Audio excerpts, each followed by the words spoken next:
Hi, this is Arindam. Welcome to Go Live DG channel. আজকে আমরা Microsoft এক্সেলের 40টা important shortcut key সম্বন্ধে জানব।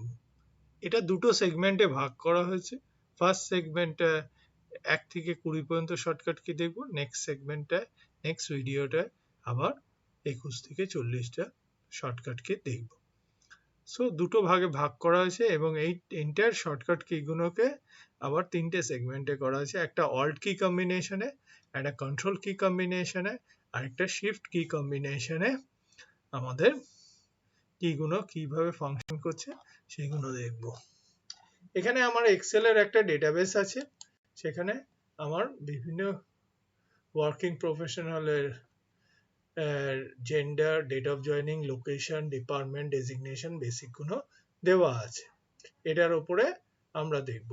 তো প্রথম অপশনটায় দেখি কন্ট্রোল প্লাস ডাউন অ্যারো কি প্রেস করলে কি হচ্ছে, অল্ট প্লাস ডাউন অ্যারো কি, এটা ইউনিক রেকর্ড গুলোকে দেখিয়ে দিচ্ছে। এবার ডিপার্টমেন্টে গেলাম, অল্ট প্লাস ডাউন অ্যারো কি দিলে এই যে ডিপার্টমেন্ট গুলোকে দেখিয়ে যাচ্ছে। লোকেশনে যাচ্ছি, অল্ট প্লাস ডাউন অ্যারো দিলে এই, এবার এখানে যাই, লোকেশনে গিয়ে অল্ট প্লাস ডাউন অ্যারো করলে এখানে দেখি, তাহলে এটা হচ্ছে আমাদের ফার্স্ট শর্টকাট। নেক্সট আসি, alt plus shift plus arrow দিলে কি হবে সেটা, এই জেন্ডার গুলোকে আমি সিলেক্ট করলাম, alt plus shift plus right arrow, তাহলে বলছে কি না আমরা গ্রুপ তৈরি করতে পারি, এর সাহায্যে আমরা গ্রুপ তৈরি করতে পারি, এই জেন্ডারটা আমার গ্রুপ হয়ে গেল। তাই এটাকে আমি মাইনাসটা ক্লিক করলে অফ হয়ে যেতে পারে। আবার এবার alt plus shift plus left arrow press করলাম, আবার বলছে আনগ্রুপ করতেছে, ওকে চলে গেল। এর পরের অপশনটা যে অল প্লাস ইকুয়াল টু, এটা খুব ইম্পর্টেন্ট ফাংশন। আমার এখানে বেসিকের এখানে নিচে রাখলাম, এবার অল প্লাস ইকুয়াল টু সাইনটা দিচ্ছি, এটা অটো সামের মতন কাজ করে যাবে। এই আমার অ্যান্সারটা চলে এলো।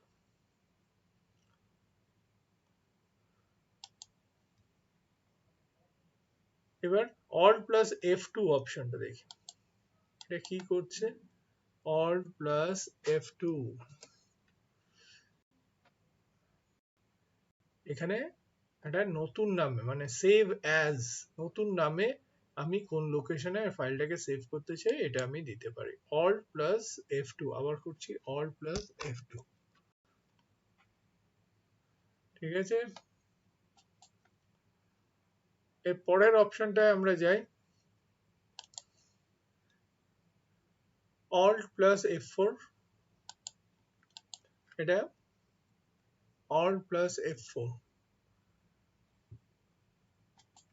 অল্ট প্লাস F4 করলে কি হবে, এখানে বলছে তুমি সেভ করে এক্সিট করে যাবে কিনা, মানে এক্সেল থেকে আমি বেরিয়ে যেতে চাইছি কি চাইছি না। এবারে আমরা কন্ট্রোল কি অপারেশন গুলো দেব। কন্ট্রোলের ফার্স্ট অপারেশন কি আছে, left arrow, right arrow, down arrow, up arrow, down arrow. তা এই কম্বিনেশনে কি হচ্ছে দেখা যাক। কন্ট্রোলে আমি কার্সারটাকে এখানে রাখলাম, রেখে কন্ট্রোল টিপে রাইট অ্যারো প্রেস করলাম, পুরো এন্টার ডেটাবেসটা লাস্টে চলে গেল, কলম লাস্ট কলমটা। কন্ট্রোল টিপে ডাউন অ্যারো করলাম, লাস্ট যেখানে ভ্যালুটা আছে ডেটাবেসটার সেখানে গেলাম, টিপে লেফট করলাম, লাস্ট ফার্স্ট কলামটায় চলে গেলাম, আপ করলাম, টপে গেলাম। পরে কন্ট্রোল স্টার, ইন্টারেস্টিং, কন্ট্রোল টিপে স্টার, সো এই যে এন্টায়ার ডেটাবেসটা আছে সেটা আমার সিলেক্টেড হয়ে গেছে। এবার আমি এটাকে আমি ডিলিট করে দিলাম। এবার দেখি কন্ট্রোল টিপে স্টার প্রেস করি, এটা আমার সিলেক্টেড হয়ে গেল, এটা আমার সিলেক্টেড হয়ে গেল। তা ডেটাবেসটা যেটা থাকবে সেটা সিলেক্টেড হয়ে যাবে। এবারে আমি সাপোজ এই দুটো রো কে সিলেক্ট করলাম, কন্ট্রোল টিপে প্লাস করলাম, এখানে দুটো রো আমার ইনসার্ট হয়ে গেল। আর যদি কন্ট্রোল টিপে মাইনাস করি দুটো রো ডিলিট হয়ে গেল। আমি এখানে সিলেক্ট করলাম, কন্ট্রোল টিপে প্লাস করলাম, দুটো কলম ইনসার্ট হলো, তবে মাইনাস করলাম, দুটো কলাম ডিলিট হয়ে গেল।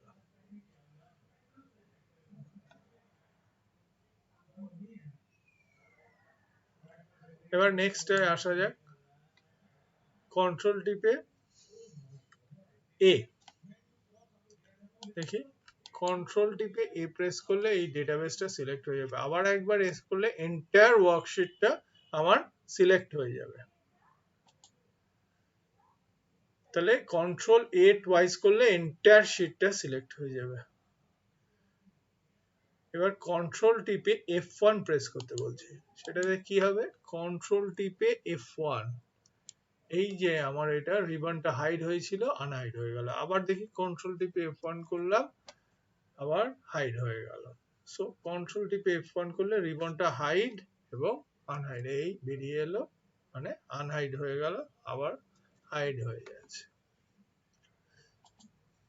এরপরে আমাদের আসা যাক control page up page down.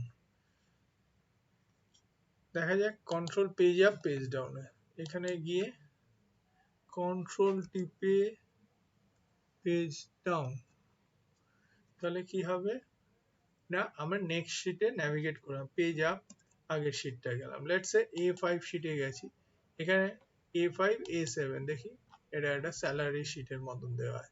তাহলে আমি A5 এ গিয়ে কন্ট্রোল টিপে পেজ ডাউন করলাম, নেক্সট শিটটা এই যে চলে, আবার পেজ আপ করলাম, আগের শিটটায় চলে আসতে পারছি।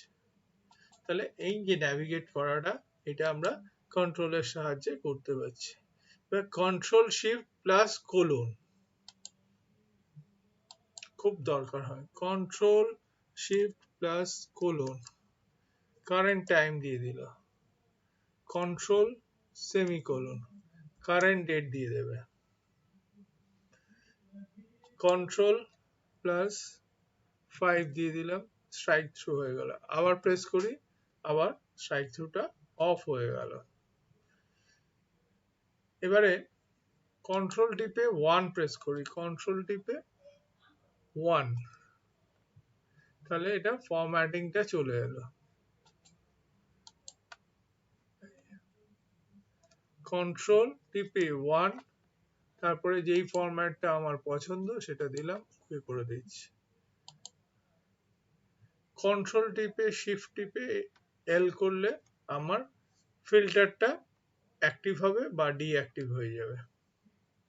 দেখা যাক, এখানে রাখলাম কন্ট্রোল শিফট এল, ফিল্টারটা অ্যাক্টিভ হয়ে গেল, আবার কন্ট্রোল শিফট এল, ডিঅ্যাক্টিভেট হয়ে যাবে, কন্ট্রোল শিফট এল অ্যাক্টিভ, কন্ট্রোল শিফট এল ডিঅ্যাক্টিভ।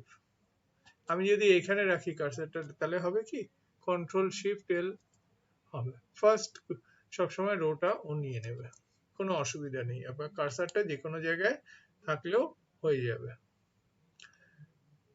কন্ট্রোল টিপে স্পেস বার, কন্ট্রোল টিপে স্পেস বার দিলে কি হবে, কন্ট্রোল উইথ স্পেস বার দিলে এই পুরো ডেটাবেসটা আমার পুরোটা সিলেক্ট হয়ে গেছে, যা নিচে লেখা ছিল, এইসব যা লেখা ছিল সবটাই সিলেক্ট হয়ে গেছে।